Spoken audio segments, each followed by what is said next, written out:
नमस्कार। आज हम गोरखपुर में हैं और यहाँ पे आपको मालूम है कि योगी आदित्यनाथ चुनाव लड़ रहे हैं विधानसभा का।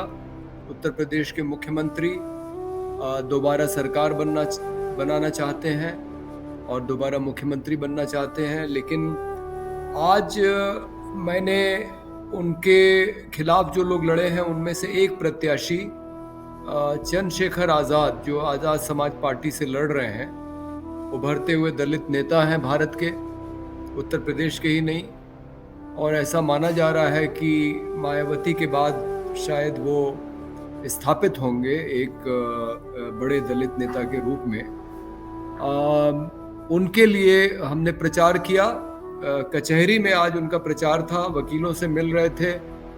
एक आश्चर्यजनक बात जो दिखाई पड़ रही है कि आज़ाद समाज पार्टी का तो प्रचार हो ही रहा था, उसमें हम लोग थे। उनके पर्चे, पोस्टर, बैनर वगैरह, स्टिकर चिपकाए जा रहे थे। समाजवादी पार्टी का भी स्टिकर वगैरह दिखाई पड़ा, कांग्रेस पार्टी का भी दिखाई पड़ा। लेकिन बड़ी अचरज की बात है कि अभी योगी आदित्यनाथ का कोई पोस्टर, बैनर, स्टिकर नहीं दिखाई पड़ रहा है। तो इसका एक तो मतलब ये लगाया जा सकता है कि योगी आदित्यनाथ को पूरा विश्वास है कि वो गोरखपुर से जीत ही जाएंगे, क्योंकि अभी तक वो गोरखपुर से कभी हारे नहीं हैं। हालांकि अभी तक उन्होंने संसद का चुनाव लड़ा है, लेकिन संसद के चुनाव में 5 विधानसभाएं होती हैं, वो बड़ा चुनाव होता है। तो ये कहा जा सकता है कि जब आप संसद का चुनाव जीत जाते हैं तो विधानसभा का चुनाव तो जीत ही जाएंगे। तो ऐसा लग रहा है कि उन्हें पूरा भरोसा है। लेकिन दूसरी तरफ जो भारतीय जनता पार्टी की बड़ी होल्डिंग लगी है, जिसमें अभी तक नरेंद्र मोदी और योगी आदित्यनाथ दोनों की तस्वीरें दिखाई पड़ती थी, पूरे प्रदेश में ही नहीं, उनका प्रचार दिल्ली और अन्य राज्यों में भी हुआ है, उनकी विज्ञापन लगे हैं। आज जो होर्डिंग दिखाई पड़ रही है गोरखपुर में, ठीक चुनाव के पहले, मतदान होना है 3 मार्च को, ज्यादा दिन नहीं रह गए हैं, उसमें से योगी आदित्यनाथ की तस्वीर गायब है। इसके क्या निहितार्थ है मालूम नहीं।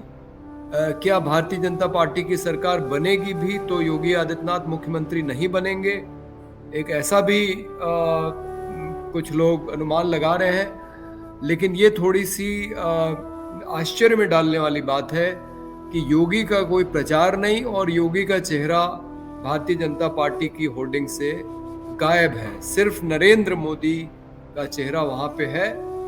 तो क्या भारतीय जनता पार्टी सिर्फ नरेंद्र मोदी को ही चेहरा बना के ये चुनाव लड़ना चाहती है? ये सारे बड़े सवाल हैं। लेकिन उत्तर प्रदेश की राजनीति जिस उथल पुथल के दौर से गुजर रही है, जहां लगभग हर एक व्यक्ति कह रहा है कि अब बदलाव होना चाहिए, लोग परेशान हैं महंगाई से, बेरोजगारी से, कानून व्यवस्था की बात तो की जाती है, लेकिन एक भय और आतंक का माहौल है प्रदेश के अंदर। हमने देखा कि किस तरह से किसानों के ऊपर गाड़ी चढ़ाने वाले मंत्री के बेटे को जमानत मिल गई है और मंत्री अभी भी मंत्री बने हुए हैं, जिन्हें कल कड़ी सुरक्षा में जाके अपना वोट डालना पड़ा। भारत के गृह मंत्री हैं तो सुरक्षा उनको निश्चित रूप से मिल सकती है, लेकिन वो सुरक्षित खुद महसूस नहीं कर रहे हैं, ये बात दिखाई पड़ती है। तो ये सारी परिस्थितियां हैं। इसके बीच उत्तर प्रदेश का मतदाता क्या निर्णय लेगा ये तो 10 मार्च को ही पता लगेगा।